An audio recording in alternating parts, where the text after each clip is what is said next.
TJ Vinod MLA Ernakulam MLA പുറത്തേക്ക് വരുന്നുണ്ട്.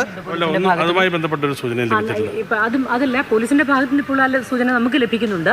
വേറെന്തെങ്കിലും 3 പേരെ ഇപ്പോൾ അതുമായി ബന്ധപ്പെട്ട് സംശയാസ്പദമായ സാഹചര്യത്തിലുള്ള ഫ്ലാറ്റുകാരെ ചോദ്യം ചെയ്തുകൊണ്ടിരിക്കുകയാണ്. ഇപ്പോഴും ചോദ്യം ചെയ്തുകൊണ്ടിരിക്കുകയാണ് ഈ 3 പേരെയും. അതെ, 3 പേരെ കേന്ദ്രീകരിച്ച് എത്ര പേരുണ്ടെന്ന് എനിക്കറിയില്ല, അവരെ തന്നെ ചോദിച്ചുകൊണ്ടിരിക്കുക. അച്ഛനും അമ്മയും മകളുമാണ് അവിടെ ഉള്ളത്. അങ്ങനെ ചോദിച്ചാൽ എനിക്ക് മറുപടി പറയാൻ പറ്റത്തില്ല. പോലീസ് ചോദ്യം ചെയ്തുകൊണ്ടിരിക്കുകയാണ്. അവർക്ക് സംശയാസ്പദമായ രീതിയിലുള്ള ഫ്ലാറ്റുകാരെ ചോദ്യം ചെയ്തുകൊണ്ടിരിക്കുക. ഇവർ ഉത്തരേന്ത്യക്കാരാണോ അതോ ഇവിടെ കേരളത്തിലുള്ള മലയാളികളാണോ? മലയാളികളാണ്. സ്ഥിരതാമസക്കാരാണോ? സ്ഥിരതാമസക്കാരാണ്. ഇവരുടെ തന്നെയാണ് ഈ ഫ്ലാറ്റ്. സ്ഥിരതാമസക്കാരാണ്. ഫ്ലാറ്റിന്റെ ഉടമസ്ഥ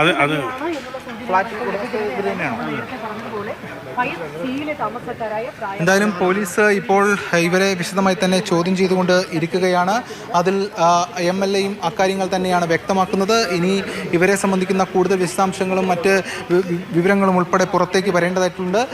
2 സ്ത്രീകളും അതോടൊപ്പം തന്നെ ഒരു പുരുഷനും. അതിൽ ഒരു സ്ത്രീ പ്രായമായ സ്ത്രീയാണ്, മറ്റൊന്ന് ചെറുപ്പക്കാരിയായ സ്ത്രീയാണ്, കൂടാതെ ഒരു പുരുഷനുമുണ്ട്. ഏത് പശ്ചാത്തലത്തിലാണ് ഇത്തരം കാര്യങ്ങളിലേക്ക് നയിച്ചത് എന്നതടക്കം പോലീസിന് ഇനി പരിശോധിക്കേണ്ടതായി വരും. എന്തായാലും 3 പേരെ ഇപ്പോൾ ഈ ഫ്ലാറ്റിൽ വൻഷിക അപ്പാർട്ട്മെന്റ് എന്ന് പറയുന്ന ഫ്ലാറ്റിൽ വളരെ വിശദമായി പോലീസ് ചോദ്യം ചെയ്തുകൊണ്ടിരിക്കുന്നു എന്നതാണ് പ്രധാനപ്പെട്ട കാര്യം. രാഗിനി, ഈ 3 പേരും അവിടുത്തെ സ്ഥിര താമസക്കാരാണോ? അതായത് എല്ലാവർക്കും അറിയാവുന്ന ആൾക്കാർ തന്നെയാണോ ഈ 3 പേരും?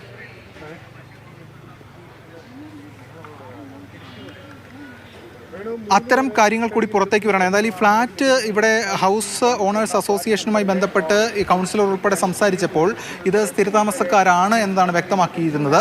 പക്ഷേ അത് ആർക്കെങ്കിലും വാടകയ്ക്ക് നൽകുകയോ അല്ലെങ്കിൽ ഏതെങ്കിലും തരത്തിൽ കൈമാറപ്പെടുകയോ ചെയ്തിട്ടുണ്ടോ എന്ന് പരിശോധിക്കുന്നതായും അവർ പറഞ്ഞിരുന്നു. പോലീസ് ഇപ്പോൾ അത്തരം വിവരങ്ങളിലേക്ക് പറയുന്നില്ല. പക്ഷേ പോലീസ് പറയുന്നത് 3 പേർ കസ്റ്റഡിയിലെടുത്ത് ചോദ്യം ചെയ്തുകൊണ്ടിരിക്കുന്നു. ഫ്ലാറ്റിൽ തന്നെ അവരുണ്ട്. അവർ 3 പേരുമായി ബന്ധപ്പെട്ടാണ് ഈ സംഭവത്തിൻ്റെ അന്വേഷണം നിൽക്കുന്നത്.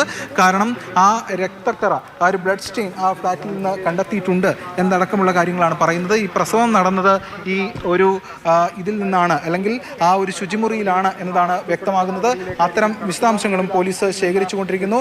അതിൽ ഇവരുടെ നേറ്റീവ് ഉൾപ്പെടെയുള്ള കാര്യങ്ങൾ ഇപ്പോൾ MLAയും നേരത്തെ കൗൺസിലറും വ്യക്തമാക്കിയത് അവർ മലയാളികളാണ് എന്നതാണ്, അല്ലെങ്കിൽ കേരളത്തിലുള്ളവർ തന്നെയാണ് എന്നതാണ്. എന്തായാലും അത്തരം കാര്യങ്ങൾ കൂടി അവരുടെ മറ്റ് വിശദാംശങ്ങൾ, അവരുടെ വെയർബോട്ട്സ് ഉൾപ്പെടെയുള്ള കാര്യങ്ങൾ കൂടുതലായി പോലീസ് തന്നെ പറയേണ്ടതായിട്ടുണ്ട്. എന്തായാലും അത്തരം കാര്യങ്ങൾ കൂടി ഇനി പുറത്തേക്ക് വരണം. മാത്രമല്ല ഇതിന് കുറേ കാര്യങ്ങൾ കൂടി കിട്ടാനുണ്ട്.